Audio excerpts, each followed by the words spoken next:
Bismillahirrahmanirrahim. Assalamualaikum warahmatullahi wabarakatuh.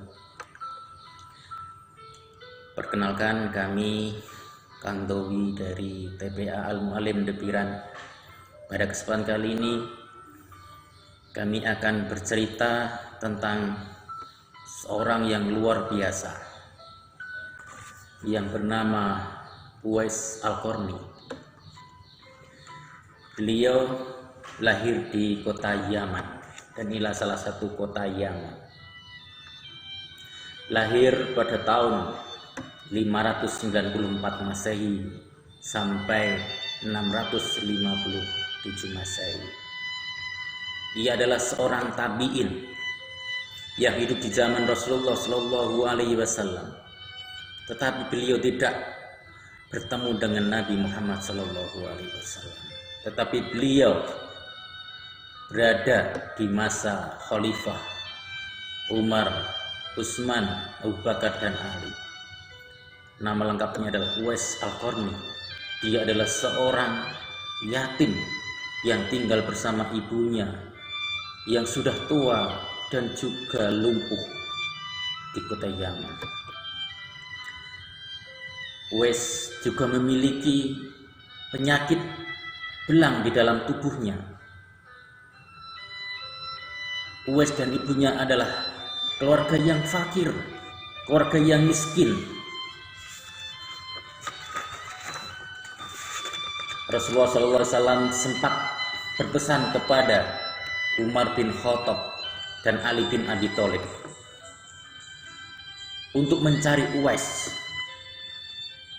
Maka Rasulullah bersabda, carilah ia atau Uwais Al-Qarni dan mintalah kepadanya agar memohon ampun untuk kalian. Maka siapakah sebenarnya Uwais Al-Qarni itu sehingga begitu istimewa dari Rasulullah Shallallahu Alaihi Wasallam? Uwais adalah sosok pemuda yang soleh, yang sangat memuliakan orang tuanya, memuliakan ibunya.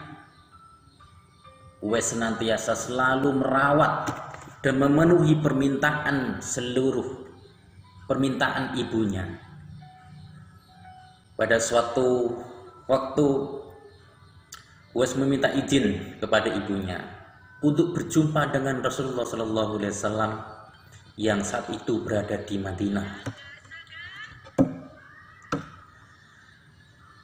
Maka ibunya mengizinkan dan berpesan kepada Uwais agar senantiasa setelah berjumpa dengan Rasulullah agar cepat-cepat pulang karena dia merasa sakit-sakitan. Maka sampai Madinah, Uwais langsung menuju rumah Rasulullah Shallallahu Alaihi Wasallam. Namun sayang, Uwais tidak bisa bertemu dengan Rasulullah Shallallahu Alaihi Wasallam karena pada waktu itu Rasulullah sedang berada di medan peperangan. Maka teringat dengan pesan ibunya agar segera kembali ke Yaman. Uwais terpaksa pamit kepada Siti Aisyah radhiyallahu anha. Maka dari itulah Uwais Al-Qarni adalah senantiasa selalu memenuhi kebutuhan, selalu memenuhi apa yang dimau oleh ibunya. Maka suatu saat ibunya berpesan, meminta kepada Uwais anaknya, wahai anakku, mungkin ibu tak lama lagi akan bersamamu. Ikhtiarkan agar ibu dapat mengerjakan haji.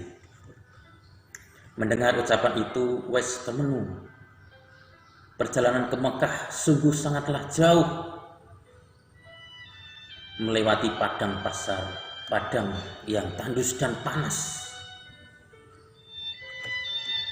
Kalau orang-orang kaya pergi naik haji mungkin dengan membawa unta dengan berbekal yang sangat banyak.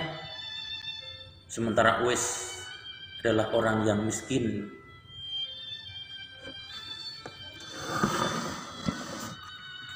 Maka Uwais selalu berpikir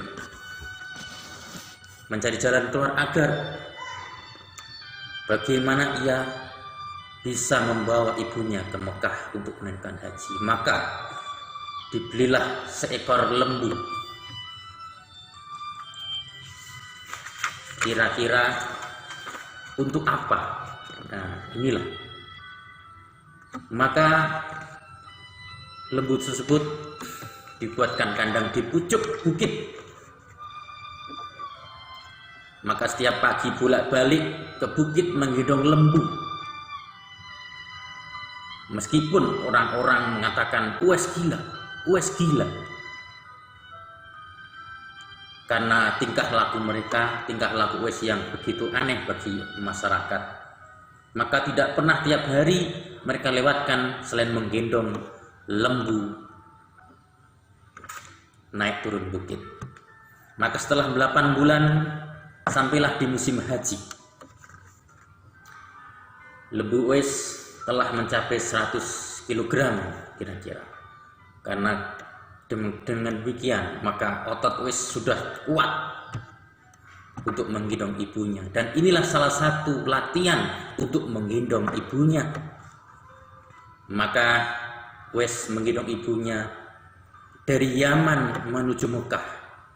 Maka subhanallah, alangkah besar cintanya Uwais terhadap ibunya. Ia rela menempuh perjalanan yang sangat sulit, panas, demi memenuhi kebutuhan, demi memenuhi keinginan ibunya.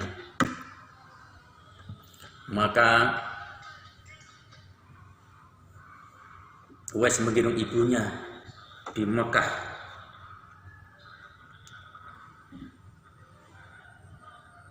Beliau berdoa di sana di hadapan Ka'bah bersama ibunya. Ya Allah, ampuni semua dosa ibu. Maka kata Uwais, bagaimana dengan dosamu? Kata ibunya keheranan. Uwais menjawab, dengan terampuni dosa ibu, maka ibu akan masuk surga. Cukuplah ridho dari ibu yang akan membawa ke dalam surga Allah Subhanahu wa Ta'ala.